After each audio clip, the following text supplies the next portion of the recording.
مجھے ایک صاحب مجھ سے کہنے لگے کہ میں تو ہر چیز 3 دن میں منوا لیتا ہوں، دیر ہو جائے تو 9 دن، دیر ہو جائے تو 11 دن۔ کہا 11 دن میری آخری، اس نے جو لفظ کہا نا وہ اچھا لگا مجھے لفظ، 11 دن میں میری آخری سیٹی ہوتی ہے، اس کے بعد میری سیٹی گم ہو جاتی ہے، وسل ہوتی نہیں، وسل سیٹی، اس کے بعد گم ہو جاتی، یعنی پھر مجھے بجانے کی ضرورت نہیں پڑتی، اس 11 دنوں میں میرا کام ہو جاتا ہے۔ کون سی چیزیں آپ نے بتائے نہیں تھے؟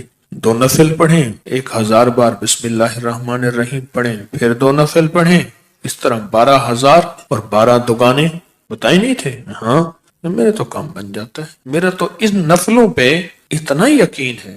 کہنے لگے 5-6 گھنٹے لگ جاتے ہیں، یہ بتا دو۔ اور پھر عجیب بات کہی، کہنے لگے آپ کی بات مجھے ہر جگہ کام آتی ہے، ہوں یقین والے اور دھیان والے، بس یقین والے اور دھیان والے یہ نفل، کیونکہ بسم اللہ الرحمن الرحیم جو ہے وہ چیز ایسی سعادت اور نعمت ہے، بسم اللہ الرحمن الرحیم وہ چیز ایسی سعادت اور نعمت ہے، اس کے ساتھ اللہ نے عرشوں کے فیصلے رکھ دیے ہیں، جو کرے گا اس کے ساتھ عرشوں کے فیصلے ہیں۔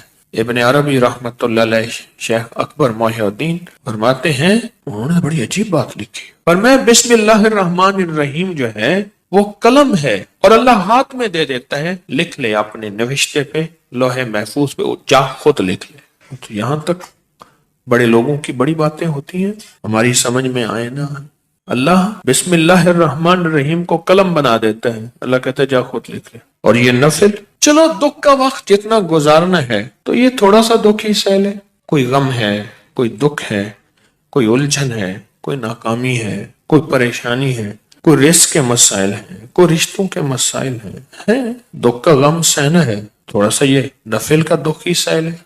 2 نفل دھیان والے پڑھے، حاجت کی نیت سے، توجہ والے پڑھے، اور پھر توجہ سے 1000 کی تسبیح لے کے بیٹھ کے بسم اللہ الرحمن الرحیم، بسم اللہ الرحمن الرحیم۔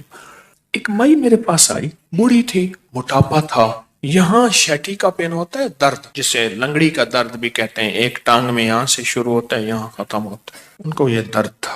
مجھے کہنے لگی اے درد اتو اٹھتی نا تو چل دی ہے، اتنے تک آندی ہے۔ اب یہ سنا کے کہنے لگی، میں نے اپنی بہن سے کہا، بہن دیکھ گل سن، آپا مل جائیے، تیری دھی میرا پتر ہے، تو رشتہ کر لئیے۔ حکیم صاحب تسی خود دسو کہ میری بہن دا طریقہ پہ، اچھا میں سڑیا کہ درد نا اتو چل دی ہے، اتوں میں چل دی ہے، گوڈا میرا پٹھیا نہیں جاندا، پیشاب لئی ورتیا نہیں جاندا، میں اچھا میں بہن نو کیا، میں دیکھ بہن گل سن، آپا نا رشتہ کر لئیے، تیری دھی میری عمرہ اتے تلے کوئی مسئلہ نہیں، اے ہوندیاں رہندیاں اتے تلے کوئی مسئلہ نہیں ہے، گل چل رہی ہے، بھیڑ مانتی نہیں، اچھا درد نہ ایویں چاہ کہ میں نے پھڑ لیا میری ٹانگ، اے بالکل ایویں نہیں ہوندی، اچھا پھر ٹانگ کر کے دے اور چیخ بھی مارے۔ مجھے اچھی طرح یاد ہے اس خاتون کا درد تھا، وہ بھی ایک درد تھا نا، اولاد بھی ایک درد ہوتا ہے، اولاد ایک درد ہوتا ہے، جب بڑی ہوتی ہے تو ماں باپ کی نظریں سوچیں پتہ نہیں کتنی دل کے اندر غم کا ذریعہ بن جاتی ہیں۔ تو میرے اوپر ایک چیز کھلی، کس چیز کی؟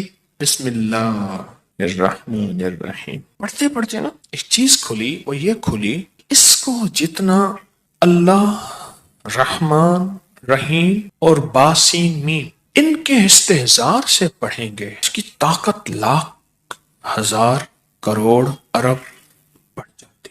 اب یہ استحضار کیا ہے، اس کو ذرا میں کھولوں گا۔ اگر آپ نوافل یہ ان کیفیتوں کے ساتھ پڑھ لیں، وقت آدھا گھنٹہ اور لگ جائے گا، گھنٹہ اور لگ جائے گا، دکھی تو ویسے ہیں، دکھوں کی زندگی تو ویسے ہی گزاری ہے، تو ایک دکھ اور لے لے پڑھائی کا، توجہ کا۔ کیوں؟ توجہ کے لیے اپنے اوپر جبر کرنا پڑتا ہے، جبر کرنا پڑتا ہے، جبر کرنا پڑتا ہے، پڑھتا ہے۔ ایک درویش تھے، انہوں نے 700 والیوم 700 جلدیں لکھی صرف بسم اللہ کی با پہ، بسم اللہ کی صرف بے پر، جسے بے با کہتے ہیں، 700 جلدیں لکھی کہ بسم اللہ کی با کے اندر کیا کائنات کے راز پوشیدہ ہے۔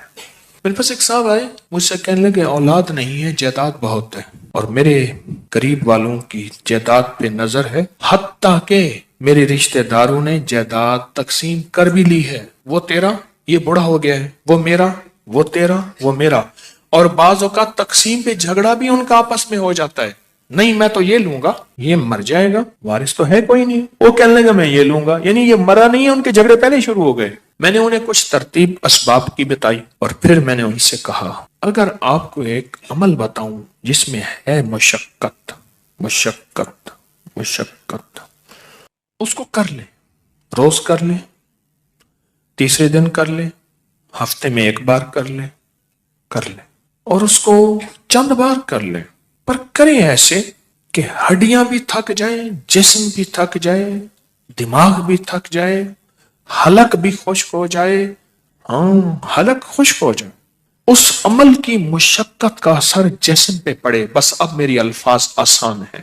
اس عمل کی مشقت کا اثر, اور اگر اس عمل کی مشقت کا اثر تیرے جسم پہ نہیں ہے پھر سمجھ لے کہ عمل عرشوں پہ نہیں گیا, بس آسمان اور زمین کے درمیان معلق ہے. آسمان اور زمین کے درمیان معلق ہے, لٹکا ہوا ہے, عرشوں پہ نہیں گیا. اب اس بات کو آپ دل میں دہرائیں کہ اس عمل کی مشقت کا اثر کس پہ ہو؟ جسم پہ. بس یہ ذرا دہرائیں دل میں, اور 3 دفعہ دہرائیں کہ اس عمل کی مشقت